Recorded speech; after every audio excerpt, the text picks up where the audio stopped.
আমি একজন গ্রামের মেয়ে। সুন্দরবনের গ্রামে বড় হয়েছি। তো সেখানেই শৈশবটা কেটেছে এবং স্কুল জীবন কেটেছে।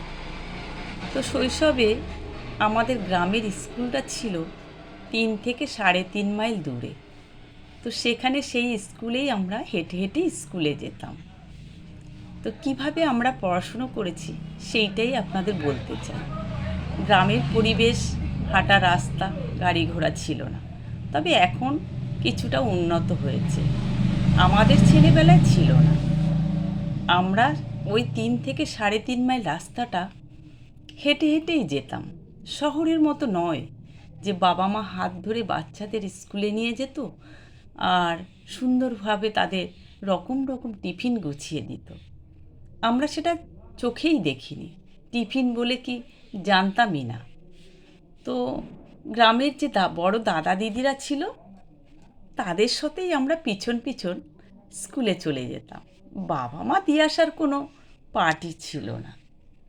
তো সকাল 10টায় কিছুটা পান্তা ভাত লঙ্কা দিয়ে খেয়ে আর বই কটা একটা কাপড়ের তাওয়াল দিয়ে বেঁধে নিয়ে চললাম স্কুলে দাদা দিদিদের সাথে। বাবা মা নয়। তো সেই 3 থেকে 3.5 মাইল রাস্তা একবার হেঁটে যেতাম, আবার ছুটি হলে হেঁটে আসতাম। তো টিফিন বলে কি আমরা জানতাম না। অনেক কষ্ট করে 10-20 পয়সা হয়তো কেউ কখনো বাবার কাছ থেকে চেয়ে নিয়ে যেতাম। কোনো দিন আমি নিয়ে যেতাম, কোনো দিন বন্ধুরা নিয়ে যেত। নির্দিষ্ট কোনো দিন ছিল না যে প্রতিদিন আমরা নিয়ে যেতে পারতাম না। তো সেই 10-20 পয়সা দিয়ে আমরা কখনো মটর ছোলা ভাজা কিনে ক্লাসের বন্ধুদের সাথে খেতাম, একলা নয়। তবে হ্যাঁ, বন্ধুরা মিলে শেয়ার করে খাওয়ার মজাটাই আলাদা। 10 পয়সার ছোলা ভাজা তখনকার দিনে ভালোই হতো। তো বন্ধুরা মিলে আমরা শেয়ার করে খেতে, কারোর ভাগে 2-4টে, এইভাবেই আমরা খেতাম। কতই বা হতো। তো এইভাবেই আমাদের টিফিনটা কাটতো। কোনো দিন আমি নিয়ে গেলাম, কোনো দিন অন্য এক বন্ধু নিয়ে গেল। এইভাবেই আমাদের টিফিন পিরিয়ডটা কাটতো। তারপরে টিফিন যখন শেষ হয়ে যেত, টিফিনে অনেক আমরা খেলাধুলো করতাম বন্ধুরা মিলে। 8 ঘন্টা টিফিন ছিল স্কুলে। টিফিন শেষ হয়ে যাওয়ার পরে আমরা খেলাধুলো শেষ করে ক্লাসে যখন ঢুকতাম, লাস্টের যে 2 পিরিয়ড, ওই দুটো পিরিয়ড আর আমাদের করার মতো ক্ষমতা বা এনার্জি ছিল না। কারণ সামান্য পান্তা ভাত আর কাঁচা লঙ্কা পেটে কতক্ষণ বা থাকে বুঝতেই পারছি।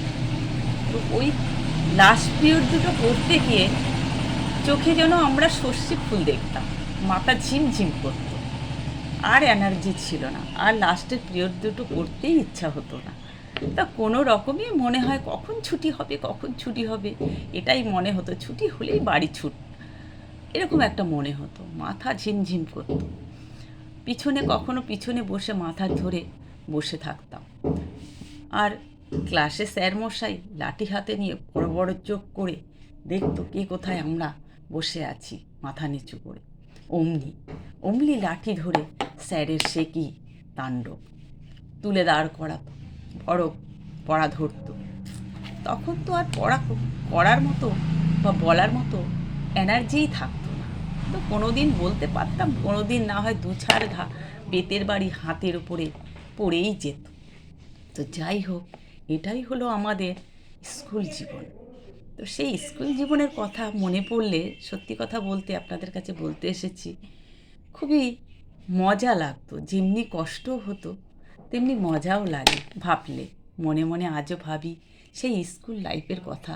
পাড়ার ছেলেরা, পাড়ার দাদারা, পাড়ার দিদিরা সবাই একসাথে আমরা স্কুলে যেতাম মজা করে। বাবা মা স্কুলে হাত ধরে নিয়ে যাওয়ার গ্রামে কোনো পার্টি ছিল না, যেটা শহরে।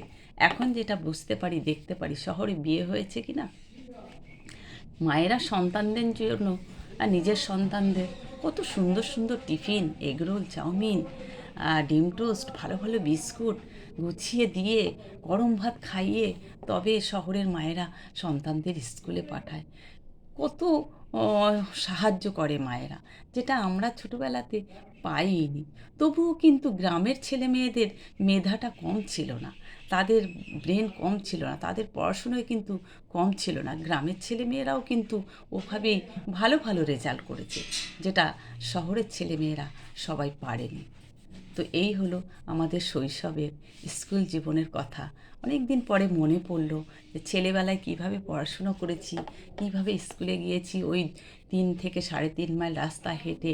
তারপরে বাড়ি এসে যখন আমরা বইপত্র ফেলে রেখে কোনো রকমে দুটো ভাত খেয়ে খেলা করতে যেতাম পাড়ার ছেলেমেয়েরা একসাথে মিলে। খেলাধুলো যখন হয়ে যেত, সন্ধেবেলা ঘরে উঠে আসতাম। এসে ওই বই পড়তে বসে মাথা তখন ঘুমে ঝিমঝিম করতো। ঘুমিয়ে পড়তাম প্রায় পড়তে পড়তে। কোনো দিন রাতের খাবার খেতাম, কোনো দিন খেতামই না, ঘুমিয়েই পড়তাম। আবার সেই পরের দিন ওইভাবে একই রুটিনে আমরা স্কুলে যেতাম। এই ছিল আমাদের শৈশব জীবনের লেখাপড়া এবং বড় হয়ে ওঠার কাহিনী।